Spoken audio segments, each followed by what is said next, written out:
हो गया लाइव? शुरू करें? चलो। हाँ भाई, नमस्कार सभी को। क्या हाल चाल है भाई? बढ़िया हो ना? चलो क्लास शुरू करें अपने। तो क्लास शुरू कर लेते हैं बेटा। लास्ट में क्या लिखा था? हमने तारे की उत्पत्ति के बारे में, तारे की उत्पत्ति के बारे में बेटा हमने क्या कहा था? तो तारे की उत्पत्ति के बारे में हमने ये बोला था कि तारा जो है ना, उसका फॉर्मेशन कैसे होगा। पहले तो होगा प्रोटो स्टार। पहले बनेगा प्रोटो स्टार बनेगा। प्रोटो स्टार बनेगा। ठीक है। प्रोटो स्टार का फॉर्मेशन होगा। प्रोटो स्टार के बाद में फिर ये प्रोटो स्टार से क्या बनेगा? प्रोटो स्टार का निर्माण होगा। फिर इसके बाद में किसका निर्माण होगा? स्टार बनेगा। स्टार फॉर्मेशन, है ना? तारे का निर्माण होगा। तारे का निर्माण होगा फ्रॉम फ्रॉम फ्रॉम क्या होगा? फ्रॉम प्रोटो स्टार, है ना? From proto star. Proto star से हमारा क्या बनेगा? प्रोटो प्रोटो स्टार से फिर अपना जो बनेगा बच्चा, स्टार बन जाएगा प्रोटो स्टार से। और फिर एक आपका होगा, और एक ही होगा बच्चा, और ये होगा फाइनल स्टेज होगा ना। फाइनल स्टेज होगा। फाइनल स्टेज होगा ये, ठीक है। फाइनल स्टेज होगा। फाइनल स्टेज ऑफ स्टार, तारे का अंतिम चरण होगा। और तारे के अंतिम चरण में, जब तारे का अंतिम चरण होगा, तो यह तारा बनेगा रेड जाइंट बनेगा, है ना? तारा क्या बनेगा? रेड जाइंट बनेगा, है ना? रेड जाइंट बनेगा। या फिर उसके बाद में किस में कन्वर्ट होगा? ये वाइट ड्वार्फ में होगा, श्वेत वामन में होगा, है ना? ये वाइट ड्वार्फ ड्वार्फ बनेगा। और या फिर ये न्यूट्रॉन तारा बनेगा। न्यूट्रॉन तारा, न्यूट्रॉन स्टार बनेगा। या इसमें फिर लास्ट में होगा सुपरनोवा विस्फोट। सुपरनोवा, सुपरनोवा, सुपरनोवा विस्फोट होगा, ब्लास्ट होगा। और सुपरनोवा विस्फोट के बाद में या तो ये बनेगा क्या? ब्लैक होल बनेगा। और या फिर ये क्या बनेगा? Black hole. या फिर, और ये बनेगा आपका क्या? या बनेगा ब्लैक होल बनेगा, या फिर न्यूट्रॉन तारा बनेगा। न्यूट्रॉन तारा, न्यूट्रॉन तारा बनेगा। न्यूट्रॉन स्टार बनेगा, ठीक है ना? न्यूट्रॉन स्टार ये बन जाएगा, राइट। तो इस तरीके से ये तारे का पूरा साइकिल होगा, ठीक है ना? चलो अब हम सबसे पहले प्रोटो स्टार को पढ़ते हैं। और प्रोटो स्टार के अंदर बेटा आप ध्यान दो थोड़ा। आदि तारे का निर्माण, है ना? Formation of proto star.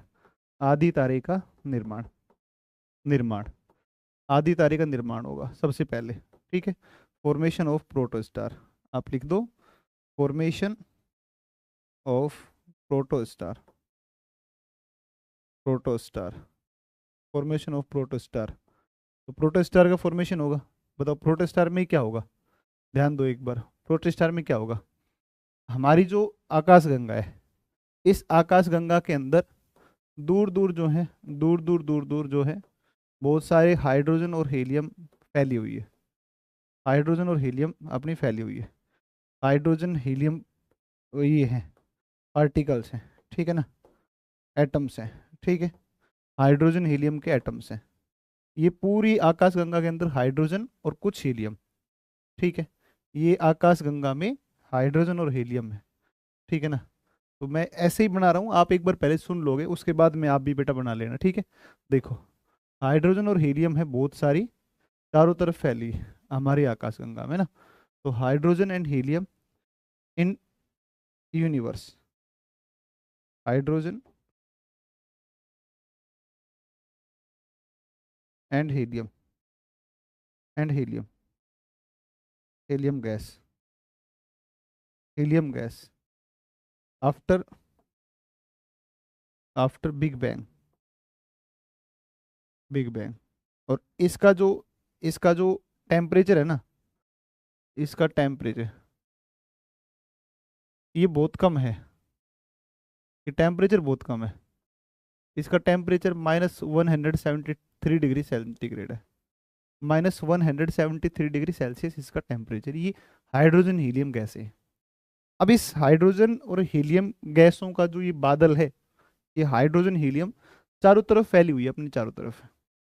अब ये हाइड्रोजन हीलियम के जो पार्टिकल्स हैं, ये एटम्स हैं, ये एक दूसरे की तरफ क्या लगाएंगे? अट्रैक्शन फोर्स लगाएंगे, एक तरफ एक दूसरे को खींचेंगे। इनका कुछ मास है, कुछ द्रव्यमान है, और ये अपने को खींचेंगे एक दूसरे की तरफ। और जब ये एक दूसरे की तरफ खींचेंगे, तो इन एटम्स के बीच में क्या होगा? इनके बीच में कोलिजन होगा, टक्कर होगी। तो ये होगा, इसके अंदर क्या होगा, गुरुत्वाकर्षण के कारण, है ना, अट्रैक्शन होगा, attraction due to gravitational force, gravitational force, gravitational force, ठीक है ना। ग्रेविटेशनल फोर्स की वजह से इनमें संकुचन होगा, और ये जो पार्टिकल्स है ना, ये पार्टिकल्स नज़दीक नज़दीक आना शुरू हो जाएंगे, नज़दीक नज़दीक आना शुरू हो जाएंगे,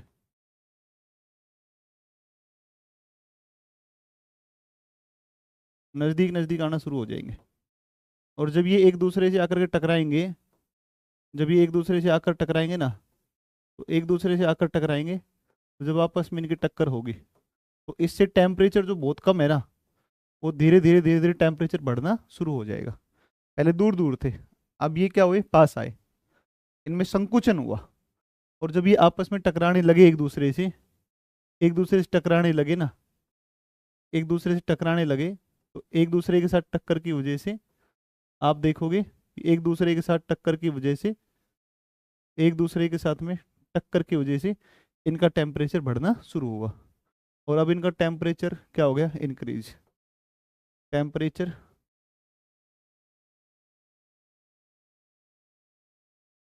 temperature increase, increase due to collision, collision between atoms of, atoms of hydrogen and helium, helium, temperature क्या हुआ, और ये टेम्परेचर इंक्रीज हो गया, और इंक्रीज होकर के 107 डिग्री सेंटीग्रेड हो गया, 107 डिग्री सेल्सियस इसका तापमान पहुंच गया, 160 डिग्री टेम्परेचर हो गया, ठीक है। और अब ये बन गया, और अब ये बन गया, अब ये बन गया स्टार, अब ये बन गया स्टार, और इस स्टार के अंदर क्या हो गया, मतलब एक नहीं, ऐसे ऐसे अरबों अरबों तारे बने हैं ना, ऐसे ऐसे सभी में ऐसे ही, हर जगह जगह के ऊपर ये इस तरीके से हाइड्रोजन हीलियम के बादल बने, है ना, और ये बड़ी उसमें चमक पैदा करने लग गया। और इसके जो केंद्र है ना, इसके सेंटर, इसके सेंटर में शुरू हो गया क्या, न्यूक्लियर फ्यूजन, है ना। तो सेंटर में स्टार्ट हो गया nuclear fusion, nuclear fusion, nuclear fusion शुरू हो गया, ये न्यूक्लियर फ्यूजन शुरू हो गया, नाभिकीय संलयन शुरू हो गया, नाभिकीय संलयन शुरू हो गया, नाभिकीय संलयन शुरू हो गया। और जब नाभिकीय संलयन शुरू हुआ, तो इसके अंतर्गत नाभिकीय संलयन में हाइड्रोजन, केंद्र का हाइड्रोजन किस में बदल रहा है, तो केंद्र का हाइड्रोजन, केंद्र का हाइड्रोजन किस में बदल रहा है, हीलियम में, केंद्र का हाइड्रोजन किस में, हीलियम में परिवर्तित हो रहा है, हाइड्रोजन हीलियम में परिवर्तित, हीलियम में परिवर्तित, केंद्र का हाइड्रोजन हीलियम में परिवर्तित, ये लो जी। और यही बना हमारा स्टार, या ये था स्टार, ये स्टार, या फिर इसको हम बोलते हैं तारा।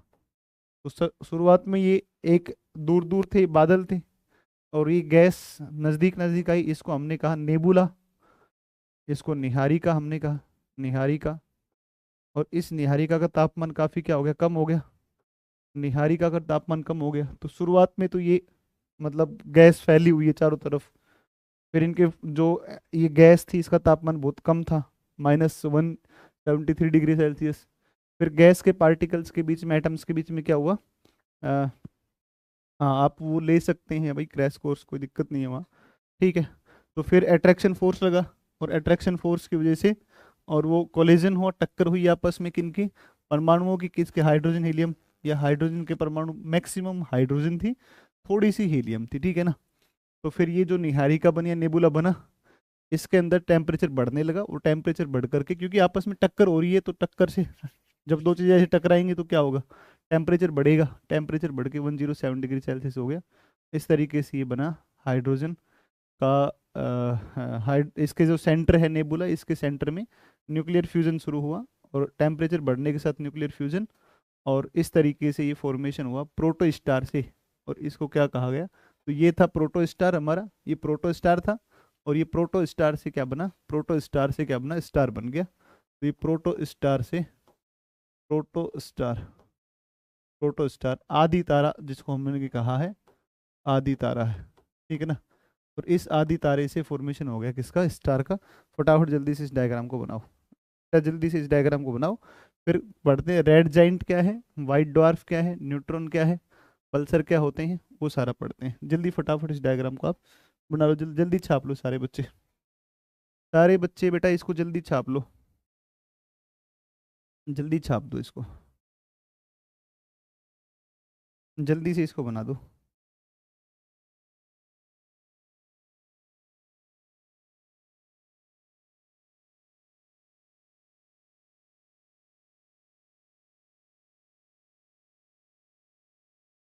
दोबारा समझा देंगे आप एक बार, इसको जल्दी बताओ, इसको जल्दी बनाओ, पहले इसको बनाओ बेटा जल्दी से, जल्दी बनाओ।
हो गया,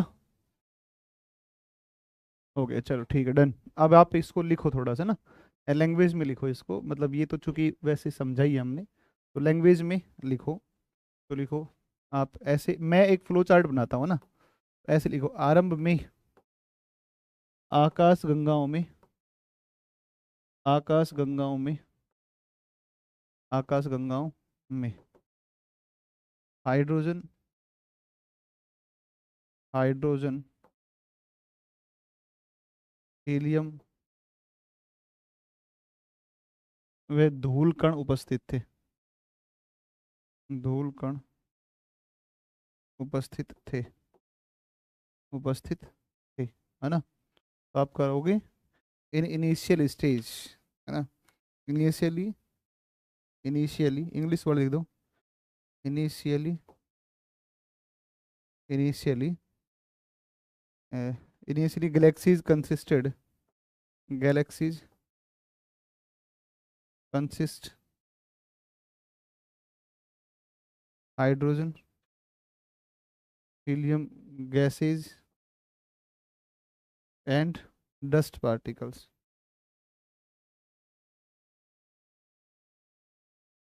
ठीक है ना, डस्ट पार्टिकल्स। ये सबसे पहली बात, ये सबसे पहला हो गया, ठीक है। इसका तापमान क्या था, इसका तापमान रहा, तापमान -173 डिग्री सेंटीग्रेड रहा, तापमान 170 डिग्री, -173 डिग्री सेल्सियस रहा। एक बात, दूसरी बात, दूसरी बात पर चलते, तो दूसरी बात पे क्या होगा, दूसरी बात पर यहाँ पर क्या होगा, निहारिका जो ये है, इस निहारिका में धूल कण और गैस के कणों के बीच संघनित होकर अ, इन इन या इस निहारिका में, ये जो निहारिका थी है ना, नेबुला मतलब एक गैसों का क्षेत्र, निहारिका के गैसों व धूल कणों ने संघनित होकर, ने संघनित होकर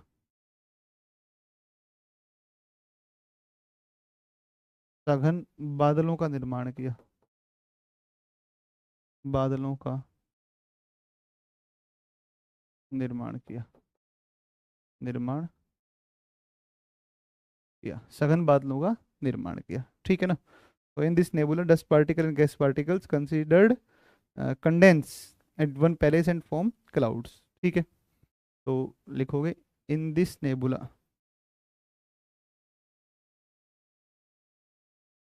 इन this nebula, in this nebula gases and dust particles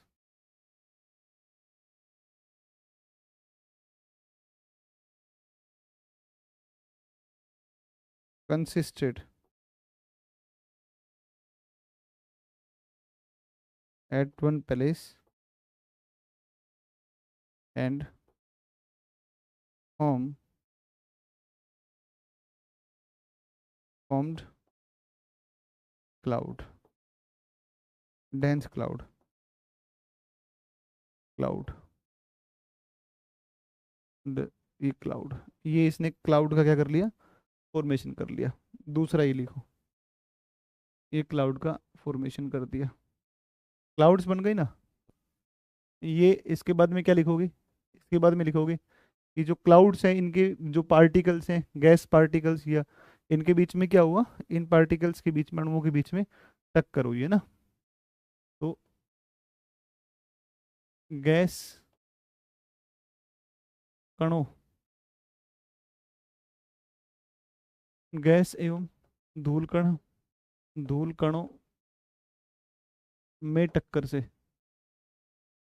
में आपसी टक्कर से, में आपसी टक्कर से क्या हो गया, में आपसी टक्कर से निहारिका का तापमान बढ़ने लगा। निहारिका का तापमान बढ़ा, तापमान बढ़ने लगा, निहारिका का तापमान बढ़ने लगा, बढ़ने लगा, है ना। तो इसमें आप लिखोगे due to the collision between gases and dust particles,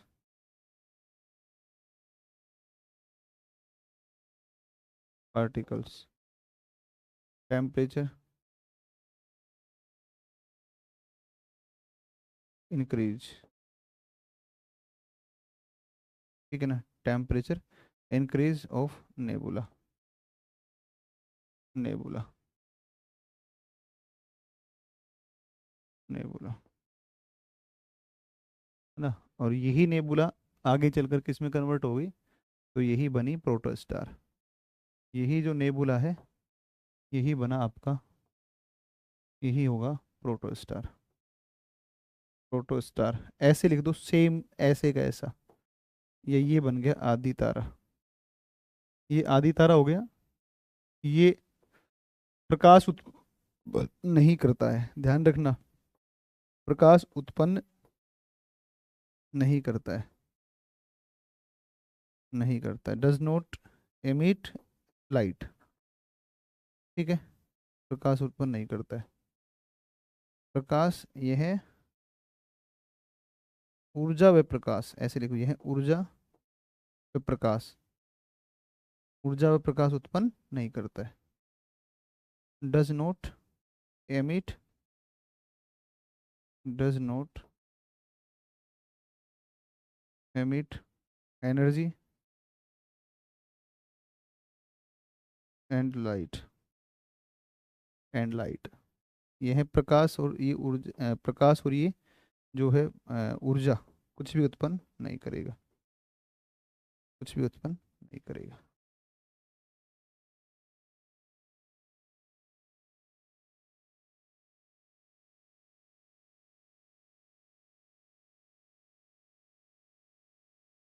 ये प्रकाश और ये उत्पन्न नहीं करेगा। जल्दी से बच्चा इसको लिख दो, ये जल्दी से एक बार लिख दो, प्रकाश उत्पन्न नहीं कर रही है ना, ये आदि तारा है। आदि तारे की विशेषता है, प्रोटोस्टार की विशेषता है। ध्यान रखना, ये माइनर क्वेश्चन है ना, बारीक क्वेश्चन है, ऐसा पूछ लिया ना, ये ऐसा पूछ लिया कि इसकी आदि तारे की विशेषताएं हैं। तो आदि तारे की विशेषता में क्या आएगा, तो ध्यान रखना कि आदि तारा प्रकाश और ऊर्जा उत्पन्न नहीं करता है।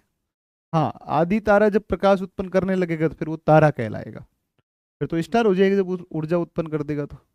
आदि तारा जो है ना, वो सघन बादल है, जिसके जो है। अच्छा, पूछेंगे पूछेंगे पूछेंगे, ठीक है। जल्दी से इसको बना दो ना। ये काली गैस की गेंद की तरह होता है, ठीक है ना। तो जब ये जब डस्ट पार्टिकल्स और ये बहुत नजदीक आ गए गैसेस के पार्टिकल, तो एक डेंस, एक सघन जो है एक बादल बन गया, वो सघन सघन बादल ही क्या कहलाया, वो प्रोटोस्टार कहलाया, आदि तारा। लेकिन ऊष्मा प्रकाश उत्पन्न नहीं कर रहा है, ध्यान रखना। हाँ, टेम्परेचर जो है ना, ये टेम्परेचर यहाँ पर कितना हो गया, ये 107 डिग्री सेल्सियस के आसपास टेम्परेचर चला गया, ठीक है। चलो, अब आते हैं आदि तारे से तारे का निर्माण, है ना।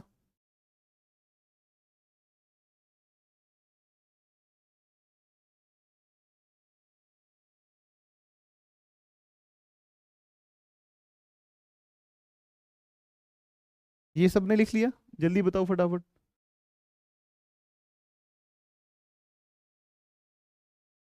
अब लिखो, फॉर्मेशन ऑफ स्टार। अच्छा छोड़ो, ऐसे मत लिखो, ऐसे लिखो अगली लाइन। आदि तारा, प्रोटोस्टार, आदि तारा, प्रोटोस्टार, एक ही लाइन लिखनी है। प्रोटोस्टार का उच्च ताप होने से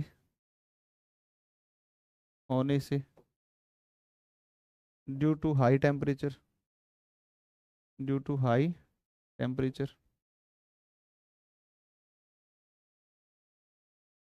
ड्यू टू हाई टेम्परेचर, उच्च ताप होने से, तापमान उच्च हो जाने से क्या होगा, उच्च ताप होने से क्या होगा, उच्च ताप होने से, और इसमें न्यूक्लियर फ्यूजन स्टार्ट हो जाएगा, न्यूक्लियर फ्यूजन स्टार्ट होगा, है ना। नाभिकीय संलयन शुरू हो जाएगा, नाभिकीय संलयन शुरू होगा, आरंभ हो जाएगा, न्यूक्लियर फ्यूजन आरंभ हो जाएगा, न्यूक्लियर फ्यूजन आरंभ हो जाएगा, ठीक है। न्यूक्लियर फ्यूजन आरंभ हो जाएगा, और न्यूक्लियर फ्यूजन जब आरंभ हो जाएगा, तो ये तारे का निर्माण, तारे का निर्माण, ये तारे का निर्माण हो गया, फॉर्मेशन ऑफ स्टार हो गया, फॉर्मेशन ऑफ स्टार हो गया, फॉर्मेशन ऑफ स्टार। और तारा जो है ना, ये बड़ी मात्रा में क्या करता है, तारा बड़ी मात्रा में, तारा बड़ी मात्रा में प्रकाश एवं प्रकाश एवं प्रकाश एवं ऊर्जा उत्पन्न करता है, उत्पन्न करता है, प्रकाश एवं ऊर्जा उत्पन्न करता है, ठीक है ना। तो आप क्या कहोगे, star generate, star generate, generate energy and light on a large scale,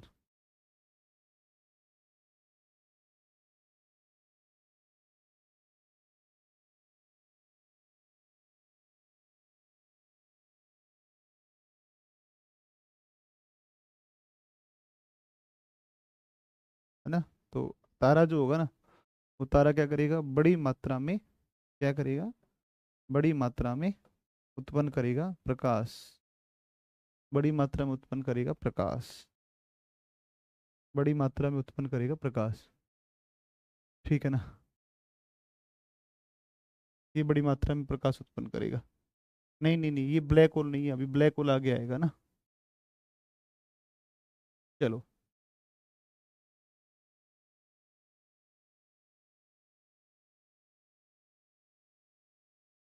ये लिख दिया ना, स्टार बन गए, स्टार क्या करेगा, बड़ी मात्रा में प्रकाश और ऊर्जा उत्पन्न करेगा। जल्दी लिख, इसको लिखो ऐसे कैसा।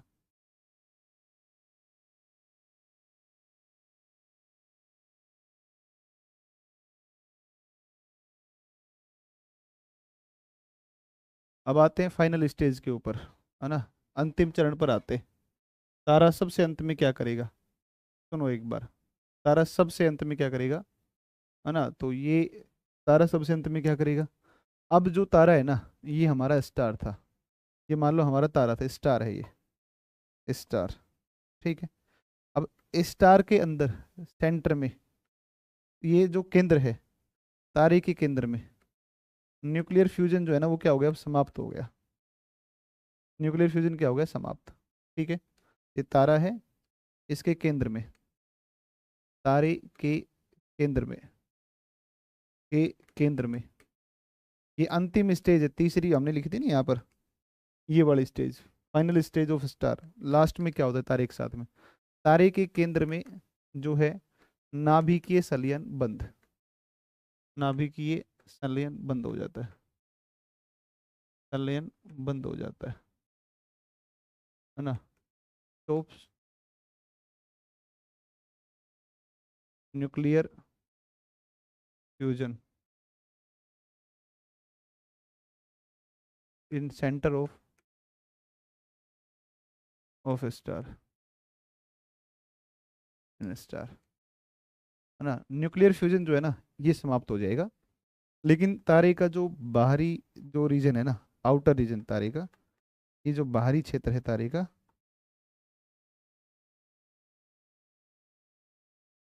तो ये तारे का बाहरी जो क्षेत्र है ना, ये तारे का बाहरी क्षेत्र है, यहाँ पर न्यूक्लियर फ्यूजन रहेगा ना, परंतु बाहरी आवरण में, बाहरी आवरण में जारी रहेगा ना न्यूक्लियर फ्यूजन, नाभिकीय संलयन जारी रहेगा, संलयन जारी रहेगा, है ना। न्यूक्लियर फ्यूजन जारी रहेगा ना, बाहरी जो परत है इसमें न्यूक्लियर फ्यूजन जारी रहेगा। ठीक है। इसमें न्यूक्लियर फ्यूजन जारी रहेगा। ध्यान दो एक बार, सेंटर के अंदर सबसे पहले, भाई न्यूक्लियर फ्यूजन की प्रोसेस कहाँ चल रही है, सेंटर में चल रही है। सेंटर में क्या हुआ, जितना हाइड्रोजन था सारा किस में कन्वर्ट हो गया, हीलियम में कन्वर्ट हो गया, पूरा हीलियम में कन्वर्ट हो गया। अब चूंकि ये पूरा का पूरा जो है हीलियम में कन्वर्ट हो गया, तो पूरा जो सेंटर का केंद्र का जितना हाइड्रोजन था सारा हीलियम में हो गया, लेकिन बाहरी जो भाग है तारे का जो बाहरी आवरण है इसमें हाइड्रोजन बचा हुआ है। और बाहरी जो लेयर है ना, आउटर लेयर के अंदर अगर हाइड्रोजन बचा हुआ है तो अब उसमें और न्यूक्लियर फ्यूजन चलता रहेगा बाहर की तरफ।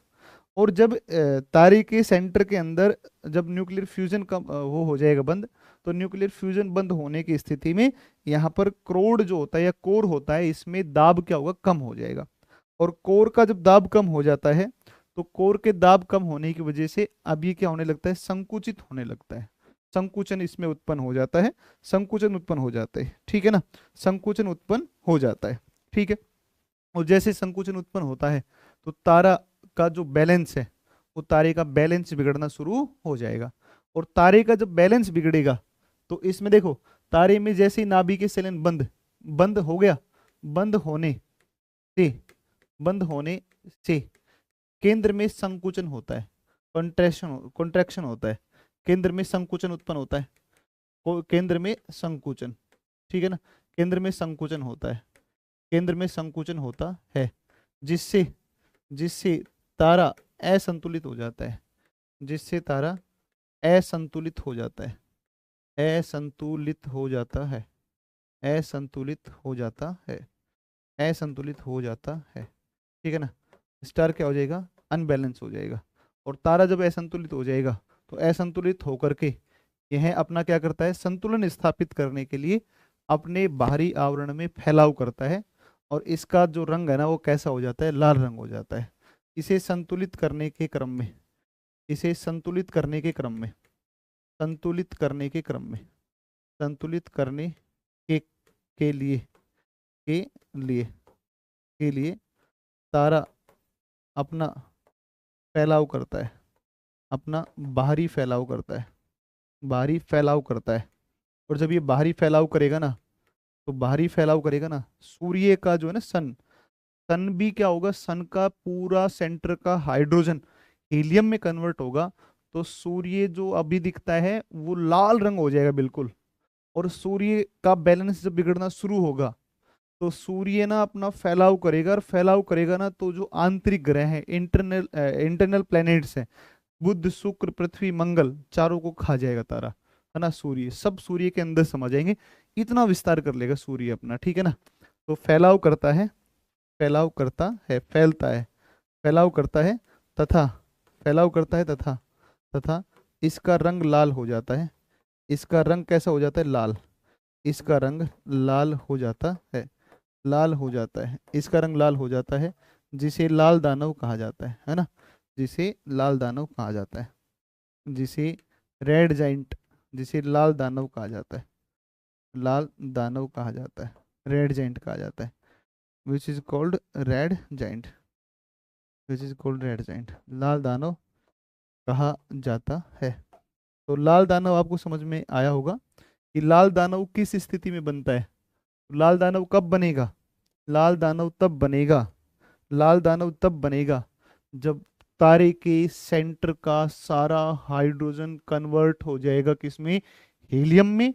और संपूर्ण हाइड्रोजन हीलियम में कन्वर्ट होगा तो तारे के केंद्र में नाभिकीय संलयन बंद हो जाएगा। नाभिकीय संलयन बंद होगा तो तारा असंतुलित होगा, अपने आप को संतुलित करने के लिए तारा अपना आकार को वृद्धि करेगा, आकार को बढ़ाएगा। और आकार को जब बढ़ाएगा और इसके आकार बढ़ेगा, आकार बढ़ने के साथ इसका रंग कैसा हो जाता है, लाल रंग हो जाता है।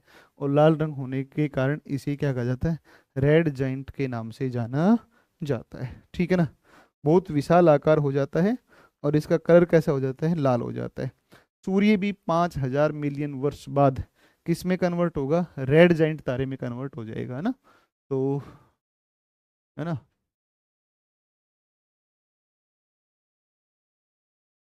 तो ये क्या कहोगे आप, यहाँ पर लिख दोगे, एक स्टार करके लिख दो यहाँ पर, स्टार कर दो एक, और इसमें लिख दो तारा सूर्य भी, स्टार करके लिख दो सूर्य भी, सूर्य भी 5,000 वर्ष बाद, 5,000 वर्ष नहीं, 5,000 मिलियन साल बाद, 5,000 मिलियन वर्ष पश्चात, वर्ष पश्चात, वर्ष पश्चात लाल दानव में कन्वर्ट हो जाएगा।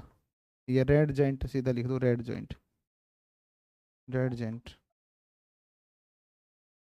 तारे में बदल जाएगा, तारे में बदल जाएगा। और जैसे ही लाल दानव तारे में बदलेगा, उस समय पृथ्वी सहित जो ये अन्य ग्रह हैं, आंतरिक ग्रह, ये सब इसके अंदर समा जाएंगे, ठीक है ना। तो ये सब इसके अंदर समा जाएंगे, ठीक है। तो ये बात समझ में आई कि नहीं आई, मुझे ये बताओ, इतना सब समझ में आया कि नहीं आया। जल्दी से फटाफट एक बार कमेंट करके बताओ बेटा, जल्दी से बताओ, जल्दी से एक बार बताओ, समझ में आया कि नहीं आया, देख रहा हूं मैं ना।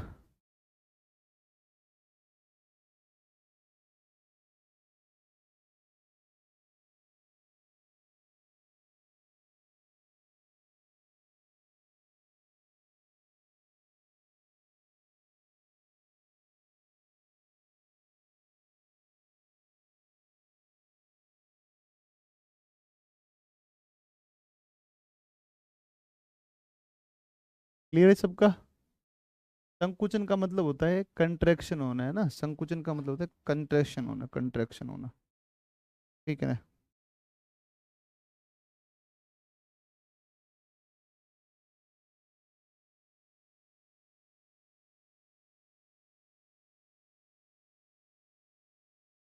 कॉन्ट्रैक्शन होना, कॉन्ट्रैक्शन होना, संकुचन मतलब कॉन्ट्रैक्शन, सिकुड़ना ना, कॉन्ट्रैक्शन मतलब सिकुड़ना। सबका क्लियर हो गया। हाँ, आज कोल्ड बहुत है, मैंने ये थोड़ी पूछा है, सब बकवास कर रहे हो, ठीक है। देखो, अब सुनो आप, अब दूसरी बात, दूसरी बात पर आते हैं ना। तो दूसरी बात पर आते हैं, और दूसरी बात पर ये आते हैं कि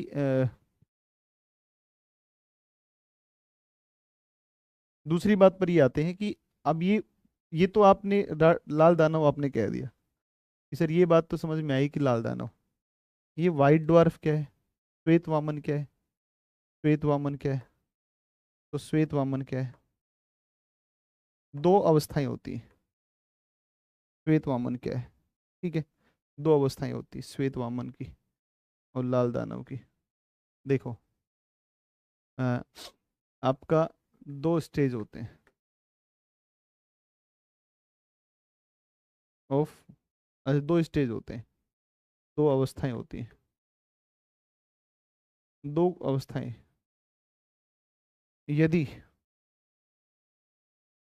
यदि ता यदि देखो, दो अवस्थाएं होती हैं, सूर्य से तुलना की गई है ना। और यदि तारे, कोई भी तारा ना, जितना हमारा सूर्य है उसको आधार लेके बात कर रहे हैं, यदि तारे का द्रव्यमान सूर्य के बराबर है,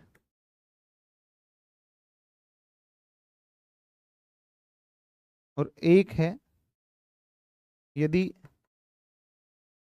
तारे का द्रव्यमान, मास ऑफ स्टार, यदि तारे का द्रव्यमान सूर्य से अधिक है, सूर्य से अधिक है, सूर्य से अधिक है, अधिक है, if star has equal mass, equal mass to sun. एक तो ये शर्त हो गई, और दूसरी शर्त क्या है? इफ स्टार हैज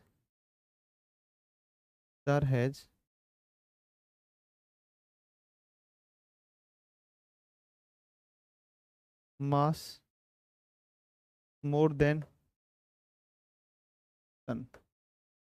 तो देखो, समझो, ये जो अगर द्रव्यमान सूर्य के बराबर है, कोई भी तारा है, कोई भी इस यूनिवर्स में तारा है, हमारी आकाश गंगा के अंदर, उस तारे का अगर टेम्परेचर, अगर मास, उस तारे का मास अगर सन के इक्वल है तो वो व्हाइट ड्वार्फ बनेगा।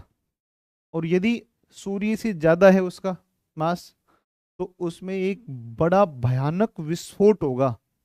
और भयानक विस्फोट होने के बाद में वह जो क्रोड है ना, विस्फोटी जो उसको बोलेंगे सुपरनोवा विस्फोट।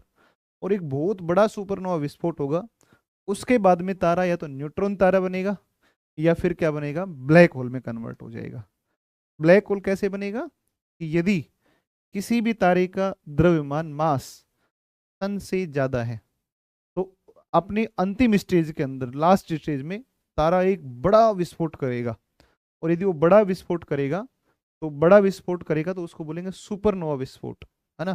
तारा सुपरनोवा विस्फोट के साथ में खत्म होगा, और वो कन्वर्ट हो जाएगा आफ्टर द सुपरनोवा विस्फोट। Star will be convert in black hole और न्यूट्रॉन स्टार। ठीक है ना। न्यूट्रॉन स्टार के अंदर क्या हो जाएगा, वो खत्म हो जाएगा। ठीक है ना। तो ये थोड़ा सा आप ध्यान रखना कि अगर मास ज़्यादा है तो वो किस में हो जाएगा, तो वो वो किस में कन्वर्ट होगा, या तो न्यूट्रॉन तारे में, या फिर किस में होगा, या फिर किस में कन्वर्ट होगा, वो होगा ब्लैक होल के अंदर। और न्यूट्रॉन तारा जो होता है ना, वो बहुत धुंधला होता है। आज तक किसी भी प्रकार के कोई न्यूट्रॉन तारे का पता नहीं लगाया गया है ना। भाई हो सकता है, अभी हमने देखो सूर्य के चारों तरफ ही खोज नहीं कर पाए हैं, बाकी स्टार पर तो हम कैसे जाएंगे बताओ। अभी तो उन स्टार तक तो पहुंचना ही अभी संभव ही नहीं है, उन स्टार तक अभी फिलहाल तो है नहीं। आज के दिन हो सकता है भाई कोई और स्टार होगा, सूर्य जो हमें तारे चमकते दिखाई देते हैं उनके भी कोई ना कोई वो होंगे, और उनके चारों तरफ भी जो प्लैनेट्स घूमते हैं उन पर कोई में जीवन हो सकता है। वो हमारे बारे में पढ़ रहे होंगे, है कि नहीं है। क्या पता वहां से कोई यहाँ पर अपना यान उतार दे ला करके, कि अरे वहां तो पृथ्वी है, वहां पर तो मानव रहते हैं, वहां तो है ना, मनुष्य रहते हैं, एक प्रजाति है कि नहीं है। क्या पता। हम्म। हाँ, अर्थ सन में विलीन हो जाएगा आज से 5,000 मिलियन साल बाद में। ठीक है। तो अपने क्या कहते हैं इसको, सुपरनोवा विस्फोट होता है ना। और सुपरनोवा विस्फोट में 1 सेकंड में जितनी ऊर्जा निकलती है, 1 सेकंड में उतनी ऊर्जा निकलती है जितनी 100 वर्ष में सूर्य प्रकाश देता है, जितनी ऊर्जा देता है। जितनी ऊर्जा सूर्य 100 वर्ष में उत्सर्जित करता है, उतनी ऊर्जा 1 सेकंड में निकल जाती है। जब कब? जब सुपरनोवा विस्फोट होता है तब। तो ये ध्यान रखना, बहुत बड़ी मात्रा में ऊर्जा का उत्सर्जन होता है। अब सोचो एक बार, जब तारे में सुपरनोवा विस्फोट होगा, तब तारे की हालत देखो एक बार, हमारे सन की हालत। हम तो ऐसे समा जाएंगे, पिघल जाएगी, पृथ्वी पिघल जाएगी, है ना। इतना भयानक हालत होगी। ठीक है ना। हाँ, तो वो बॉडी मिली थी एलियन की, है ना। अब मान लो यहाँ से कोई अपने लेकर गए हैं, यान लेकर गए हैं, किसी ऐसे ग्रह पर पहुंच गए जहाँ जीवन है, वहां पर वो बेचारा मर गया, तो वहां के लोग भी कह रहे होंगे कि यार एक एलियन आया है पृथ्वी से है ना। है?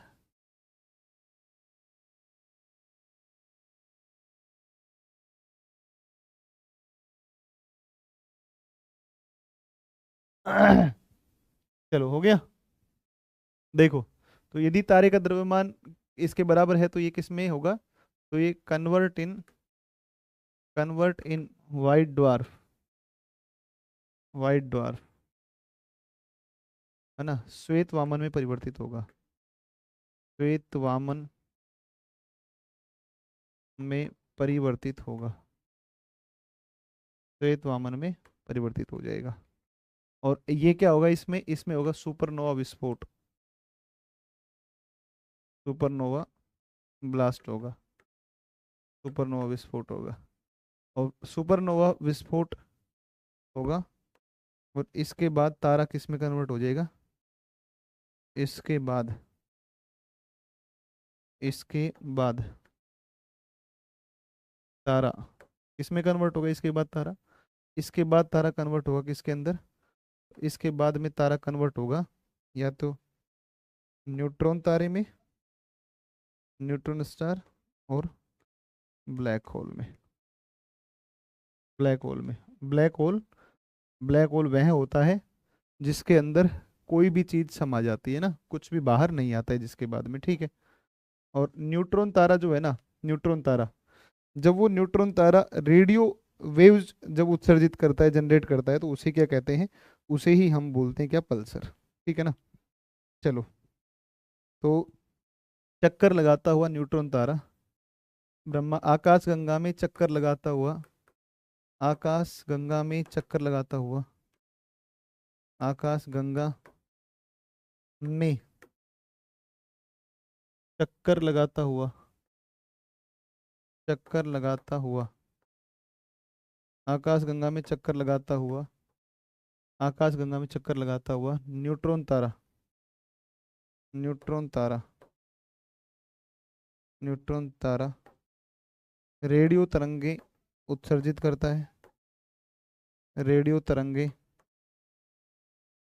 उत्सर्जित करता है, उत्सर्जित करता है, रेडियो तरंगे उत्सर्जित करता है, रेडियो तरंगे उत्सर्जित करता है, जिसे हम क्या कहते हैं? जिसे हम क्या बोलते हैं? जिसे पल्सर कहा जाता है, जिसे पल्सर, पल्सर कहा जाता है, कहा जाता है, जिसे पल्सर कहा जाता है, जिसे पल्सर कहा जाता है, जिसे पल्सर कहा जाता है। ठीक है। तो rotating star, rotating neutron star,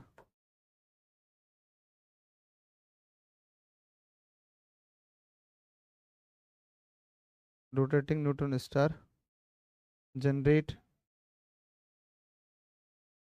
generate radio waves,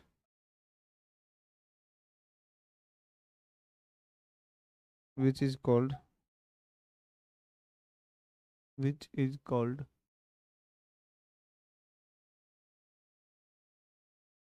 pulsar।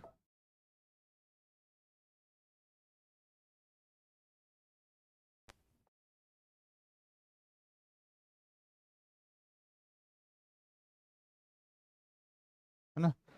तो रोटेटिंग जो होगा वो क्या कहलाएगा, वो कहलाएगा आपका स्टार कहलाएगा। ठीक है ना, स्टार कहलाएगा। ये लो जी, ये हो गया आपका, ये हो गया आपका, ये हो गया आपका जो है ये हो गया आपका जो है स्टार, और उसका क्या होना, समाप्त होना। ठीक है ना, तो ये हो गया आपका। राइट, चलिए।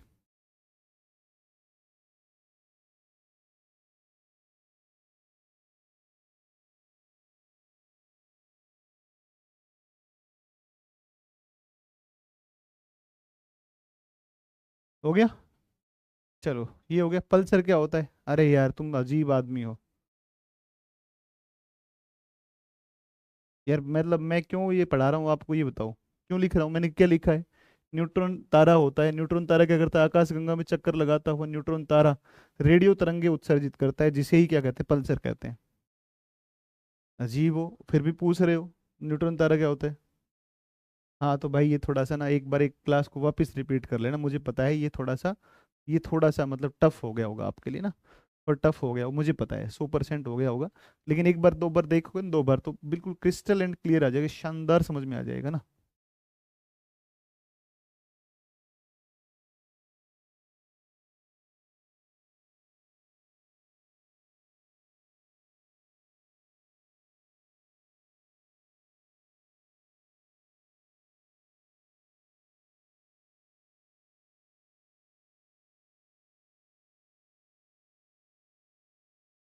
भाई ठीक है। हाँ पल्सर बाइक का यहीं से नाम लिया गया है, वही पल्सर बाइक है ना। चलो, एक चंद्रशेखर लिमिट है, Chandrashekhar limit, Chandrashekhar limit, Chandrashekhar limit, Chandrashekhar limit है। देखो एक बार, चंद्रशेखर सीमा क्या है? चंद्रशेखर, सुब्रमण्यम चंद्रशेखर भारत के एक वैज्ञानिक थे, इन्हें वो नोबेल पुरस्कार मिला था। चंद्रशेखर सीमा, इन्होंने कहा यदि किसी तारे का द्रव्यमान, यदि किसी तारे का द्रव्यमान, यदि किसी तारे का द्रव्यमान सूर्य से 1.44, सूर्य के द्रव्यमान का 1.44 गुना, सूर्य के द्रव्यमान का, द्रव्यमान का, द्रव्यमान का 1.44 गुना, सूर्य के द्रव्यमान का 1.44 गुना से कम है, से कम है, तो वह, तो वह न्यूट्रॉन तारा, तो वह श्वेत वामन, तो वह श्वेत वामन, व्हाइट ड्वार्फ, श्वेत वामन, व्हाइट ड्वार्फ तथा 1.44 गुना से अधिक है, से अधिक है, तो वह न्यूट्रॉन तारा, ये खोज की थी किसने, ये अध्ययन किया था न्यूट्रॉन तारा या black hole, black hole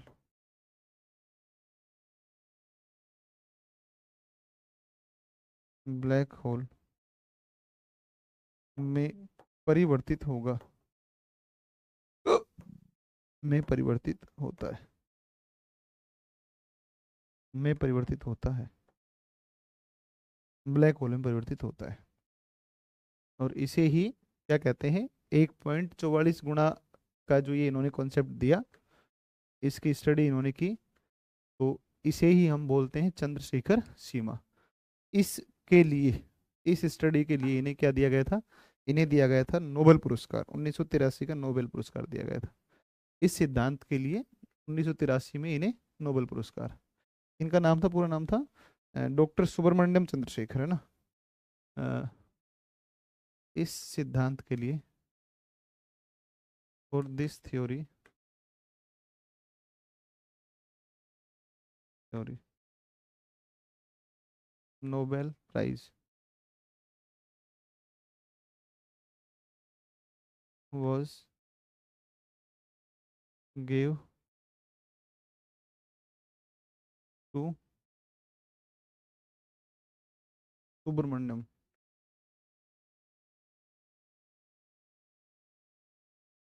Chandrashekhar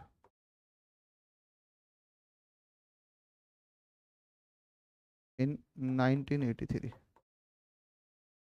1983 में इन्हें क्या दिया गया, चंद्रशेखर को, सुब्रमण्यम चंद्रशेखर को ये दिया गया था। ठीक है, चलिए बाकी बात करेंगे अपने कल।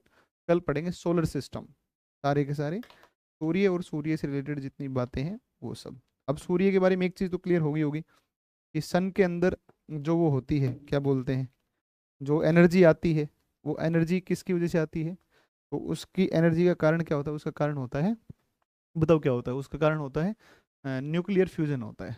ठीक है ना। हाँ, चलिए ठीक है। सूर्य जो है ये भी एक दिन ब्लैक होल में कन्वर्ट हो जाएगा। ठीक है ना। हाँ, ब्लैक होल सूर्य से बड़े होते हैं, बहुत विशाल क्षेत्र होते हैं। चलिए ठीक है, इसको दोबारा देख लेना, इस क्लास को एक बार फिर से देखना पड़ेगा तुम्हें। ठीक है, यहाँ से क्वेश्चंस अगर बनेंगे तो अब आप इजीली कर लोगे, आपको समझ क्वेश्चंस करने में ज़्यादा डिफिकल्टी नहीं आएगी। ठीक है। हाँ, लगभग इंडियन जो